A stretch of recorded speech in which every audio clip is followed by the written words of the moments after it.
Anton, bonjour. Depuis 2014, en Europe, toutes les voitures sont équipées d'ESP. Qu'est-ce que c'est exactement que l'ESP? Le ESP, c'est le programme de stabilisation de trajectoire. Et en fait, c'est ni moins ni plus qu'un ABS amélioré. C'est-à-dire, c'est un ange gardien pour le cas où le conducteur fait une erreur de conduite. Il arrive trop vite dans un virage ou il accélère trop tôt. Voilà, exactement.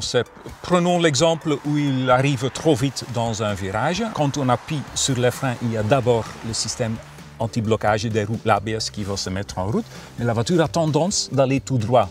Donc là, il y a le ESP qui va se mettre en route, et donc le ESP, il fait carrément l'inverse de l'ABS. Le ESP, il va bloquer une roue, et cette roue bloquée, temporairement, bien évidemment, va servir comme un point de pivot. Il va freiner et relâcher individuellement les roues pour qu'elles reprennent leur trajectoire. Souvent sur les voitures, on voit qu'on peut le couper. Là, sur cette voiture, c'est marqué, on peut couper le système. C'est pourquoi? C'est nécessaire quand on est dans le sable, quand on est sur le verglas, quand on est sur la neige ou sur des routes avec très faible adhérence pour pouvoir partir avec la voiture.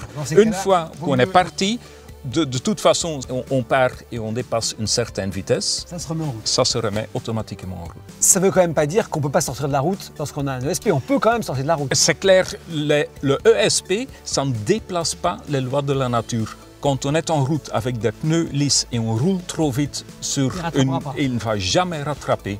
C'est au moment que c'est vraiment limite avec la loi de la nature que le ESP peut faire des miracles et des fois peut sauver des vies.